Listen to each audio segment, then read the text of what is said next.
Treatment selama ini yang kita terapkan ke buyer itu tidak melulu tentang bisnis sih Mas. Jadi kayak kita itu we serve a buyer itu kayak like a family. Jadi memang kita bentuk dulu bondingnya.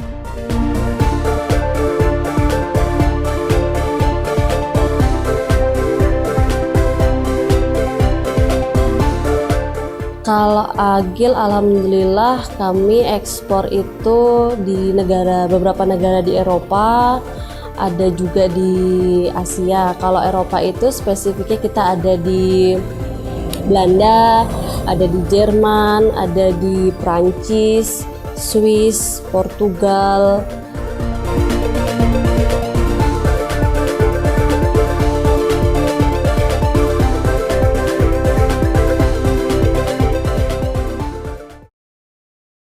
Perkenalkan, nama saya Eka Mutiara Sari. Saya biasa dipanggil dengan Eka. Saya berumur 20, saya berumur 31 tahun. Saat ini saya fokus menjalankan usaha, yaitu usaha keluarga saya sendiri yang bernama CV Agil Craft Indonesia. Agil Craft usahanya bergerak di bidang akar, teak root furniture, atau biasa kita bilang dengan akar jati. Semua produk berbahan dari kayu jati. Jadi tidak hanya akar jati, melainkan kita menggunakan akar ranting jati sampai ke batangnya, bahkan sampai ke limbah-limbahnya. Konsep dasar dari Agil Craft lahir itu yaitu sebenarnya dulu itu kami berawal dari supplier. Jadi kami itu menyuplai bahan material. Tapi berjalannya waktu kami berpikir bagaimana caranya bahan material suplai material ini bisa menjadi sebuah produk. Lalu kami berpikir dari material yang kami suplai ke beberapa perusahaan pada waktu itu, kita berpikir untuk menjadikan sebuah produk. Mulailah di situ kita membuat atau kita mendirikan nama Agil Craft tersebut. Jadi memang awalnya juga bermula dari menyuplai material, akhirnya kita sampai bisa berinovasi menjadi sebuah produk. Dan kenapa pada waktu itu pilihannya lebih ke handicraft, karena kami berpikir pada waktu itu handicraft salah satu jenis usaha yang tidak ada matinya, tidak ada batasannya, karena di situ kita kita dipacu oleh berbagai macam inovasi, pengembangan, dan di situ kita akan banyak berkreasi dengan berbagai macam hal. Jadi ya pada waktu itu berpikirnya handicraft, karena handicraft itu line produksi yang tidak ada matinya Mas, maksudnya itu akan berkelanjutan.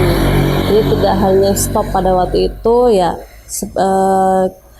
kita bisa berkembang dengan baik, ya di situ kita akan bertahan. Dan alhamdulillah Agil sudah menjalankan itu dari tahun 2004 sampai sekarang. Kalau sebagai branding itu, Agil brandingnya itu yang kita bangun untuk saat ini lebih ke teak root. Jadi memang mungkin saya sedikit cerita dulu ya Mas ya, sebelum kenapa teak root, kenapa ada berbagai macam. Karena tadi kan saya awal bercerita tentang awalnya kita tuh supplier, jadi kita cuma penyuplai aja Mas, tapi berpikir gimana caranya bahan yang kita suplai ini kita juga bisa membuat produk. Nah memang pada waktu itu kita mulai dari material bambu. Jadi bambu yang kita potong-potong, kita suplai ke beberapa perusahaan, akhirnya kita memutuskan untuk membuat potongan bambu itu menjadi sebuah produk. Mulailah yang namanya produk handicraft candle lilin bambu. Tapi berjalannya waktu di tahun 2006 kita ada gempa itu. Lah setelah gempa kan pasar agak surut ya. Terus setelah itu pas kita mau mulai jalan lagi, ternyata item bambu itu sudah pasar di mana-mana. Kita berpikir lagi apa ya produk yang beda, akhirnya masuklah ke kayu. Dan produk kayu itu dari tahun 2007 awal hingga saat ini. Makanya untuk saat ini Agilcraft identitinya apa? Identitinya ya di tikrut, di akar. Tapi kita juga punya apa ya? Kita juga bisa dengan produk lain. Jadi ya kita juga custom. Ketika buyer datang misalnya minta produk ini, minta produk itu, dan materialnya ada, ukurannya bisa, ya kita buat. Jadi ya memang produknya akan berbagai macam produk, tapi untuk identitinya yang keluar saat ini yang kita gaungkan ke buyer-buyer itu ya lebih ke akar furniture atau tikrut furniture seperti itu. Untuk akar sendiri itu banyak, jadi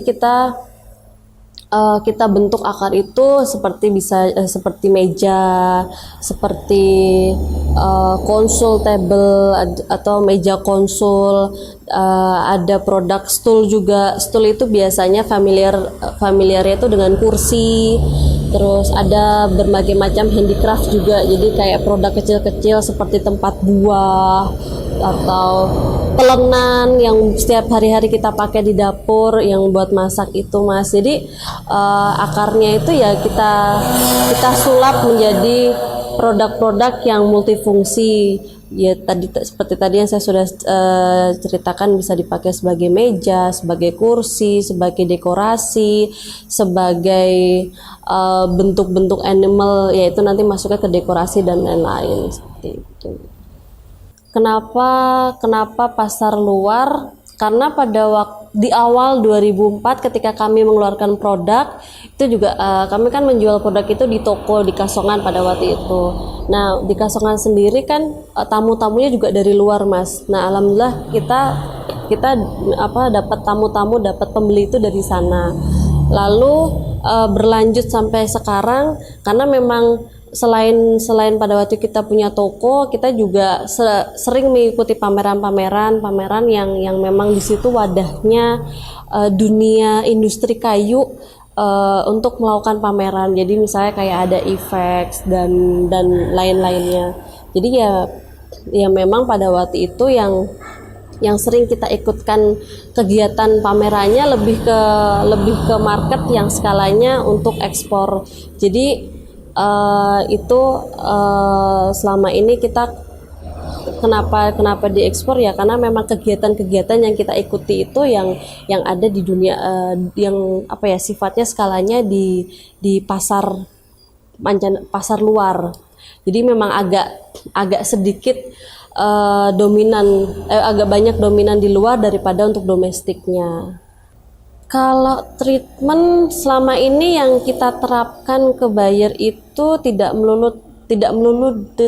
melulu tentang bisnis sih, Mas. Jadi kayak kita itu we serve buyer itu kayak like a family. Jadi memang kita bentuk dulu bondingnya dengan para customer kami yang memang sudah baik buyer yang sudah berjalan maupun buyer yang baru datang, maksudnya baru mau mulai bekerja sama dengan Agilcraft. Jadi memang itu yang kita terapkan, itu yang kita lakukan ke para buyer-buyer kami yang alhamdulillah bisa bertahan, bisa berjalan sampai saat ini. Kalau Agil, alhamdulillah kami ekspor itu di beberapa negara di Eropa, ada juga di Asia. Kalau Eropa itu spesifiknya kita ada di Belanda, ada di Jerman, ada di Prancis, Swiss, Portugal.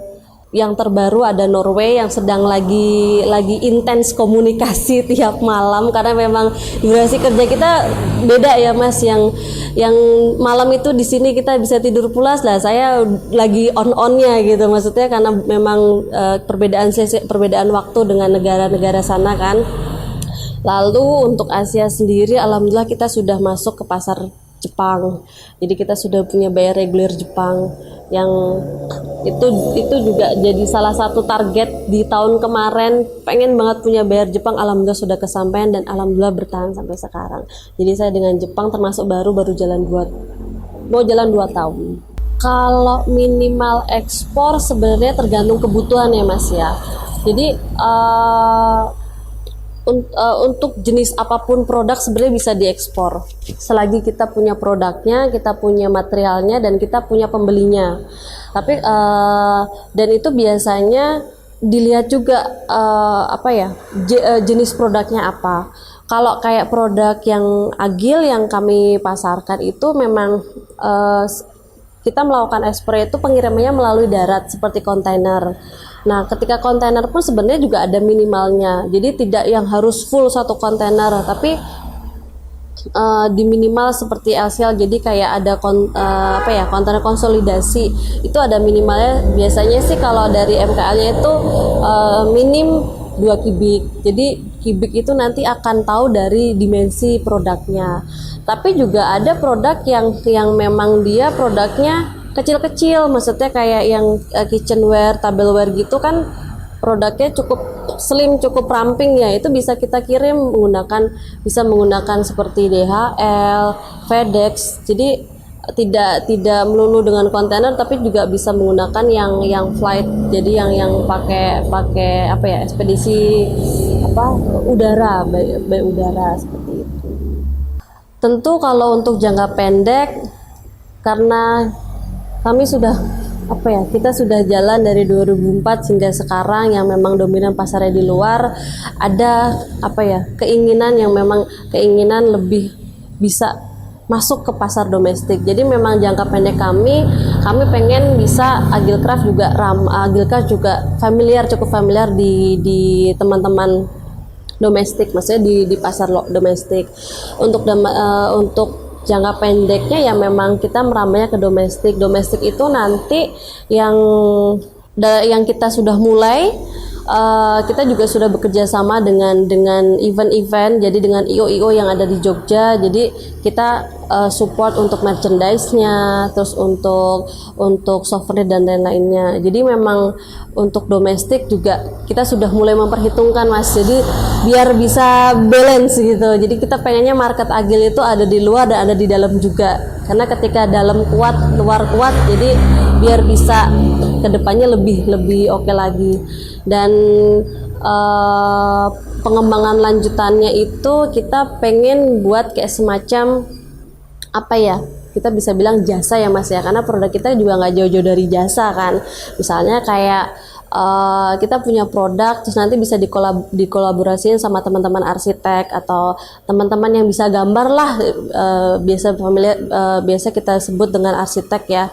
Jadi nanti kita bisa bekerja sama untuk setup ruangan atau setup rumah, atau kan banyak nih perumahan-perumahan yang ada kan. Nah biasanya kan kalau perumahan itu gambar itu pasti udah monoton gitu aja. Nah itu nanti kedepannya kita akan mengembangkan dengan menjual gambar, menjual ide untuk konsep interiornya. Terus ada lagi juga jasa oven. Jadi karena di dunia kayu itu kan oven itu jadi salah satu, oven kayu Mas, bukan oven kue ya.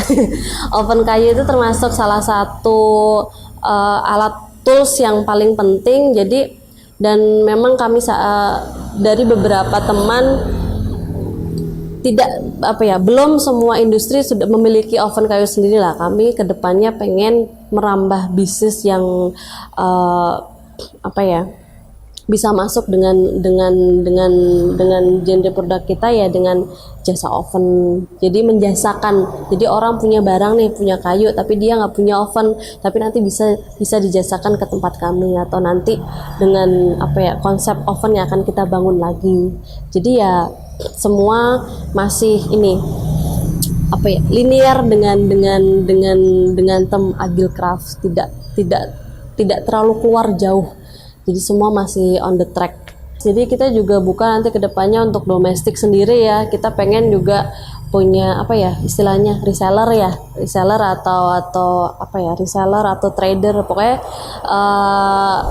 menjualkan produk Agil lah nanti, kita pengen ada sistem kolaborasi seperti itu juga. Kan itu juga jadi salah satu tools kita memperluas jangkauan pasar kita kan Mas. Karena ketika kita sudah komit dengan diri sendiri, kita sudah tahu pilihan kita dan kita fokus, itu insya Allah nanti akan jalannya tuh enak gitu loh. Karena poin dari semua kita bikin bisnis itu gampang, bikin bisnis itu sangat mudah. Oh apa sih yang penting punya perizinan, bikin ini selesai. Tapi setelah kita membuat bisnis dengan segala kelengkapannya, itu kan setelah itu PR kita bagaimana bisnis kita ini bisa running, bagaimana bisnis kita ini bisa berkembang, bisa bertahan. Nah di situ butuh yang namanya komitmen dan fokus.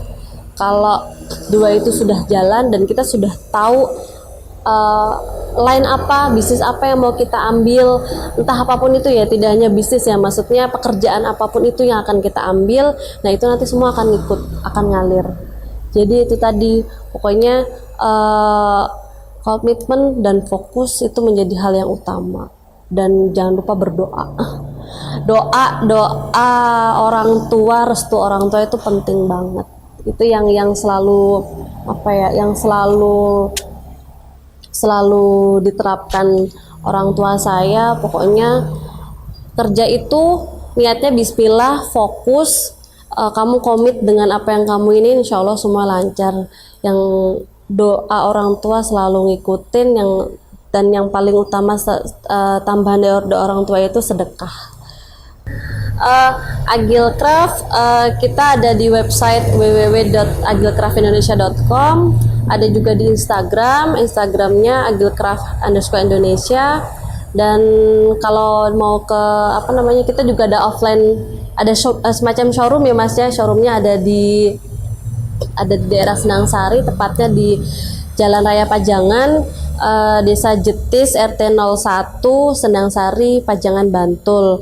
Kalau mau lebih enak, tepatnya ada di depan Puskesmas Pajangan. Itu udah paling gampang ngasih ininya, karena kan termasuk jalan utama. Nyarinya mana Puskesmas Pajangan? Nah, Agil di seberangnya. Seperti itu.